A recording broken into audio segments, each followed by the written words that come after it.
Hello, this is Michael, atheist and alcoholic. I am attempting 90 AA meetings in 90 days. Nothing discussed in these videos will ever undermine the anonymity of AA. Short on time tonight, so I'm going to keep the video just about the meeting, get back into the big book tomorrow. Tonight was the 23rd meeting, and the topic was on the pink cloud and the resentments that kind of come along for the ride when that pink cloud dissolves. In my last bunch of relapses, there was no pink cloud because I had such long stretches of sobriety.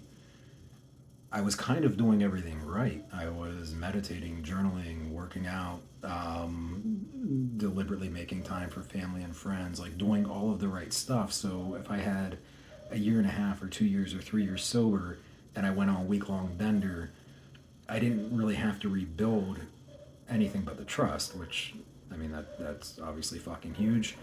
But as far as my habits and stuff go, I just went back to what I was doing the week before. However, remember the pink cloud. Up to 2011, I was a daily drinker. And when I first quit, like, everything was just better. Food tasted better. I wasn't nauseated when I woke up. No more hangovers to fight. No more just rolling through the day. I didn't have to think about managing my drinking. Everything was just so much brighter.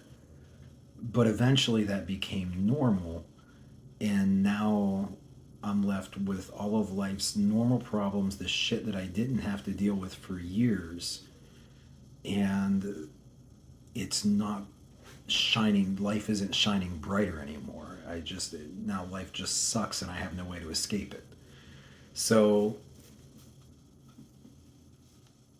and I found myself, I was drunk for the first time definitely before 13. Drinking didn't really take off until my late teens, early 20s when it became a daily thing. But before the drinking, it was pot. So I hadn't had to cope with my emotions since I was a young child. So I found myself in my early 30s with the coping mechanisms of a child, and I handled them like a child would. It was terrible.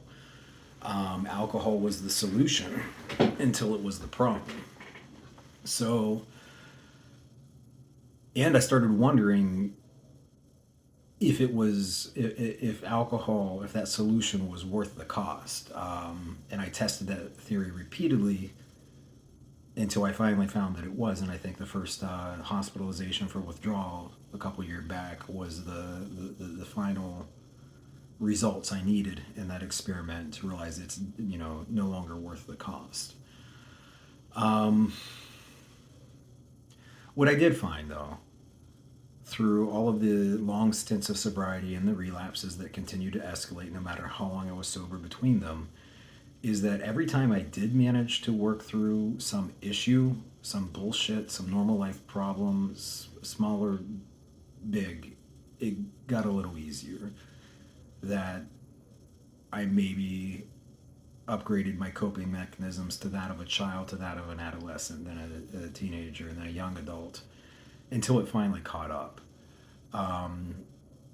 Every time I got through something without drinking, it was a rep. I got stronger. So if you find yourself at the disillusion of the pink cloud and you're plateauing, I can promise it gets better.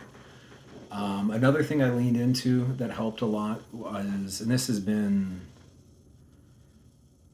Jocko's extreme ownership. He has an entire book on this. I like the way it was worded in The Subtle Art of Not Giving a Fuck, that not everything is my fault, but everything is my responsibility. It doesn't matter what it is. It doesn't matter who did it. It's my responsibility to deal with it.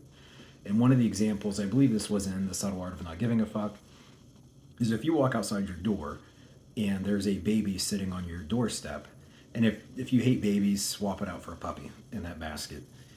You're not just going to walk over it and continue with your day. That's not your fault there's a fucking baby or puppy there, but you're going to do something, even if it's just call the police and be like, somebody please get this fucking baby.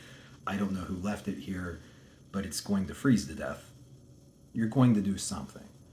So if somebody does something shitty to me, many times I probably had a part in that, so that's worth thinking about. But maybe I didn't. Maybe it was completely undeserved, but it doesn't matter. It's still my responsibility on how I'm going to deal with it. If I want to feel shitty, that's my responsibility to continue feeling shitty about whatever the shitty thing is that other person did that was completely undeserved. I probably had some part in it.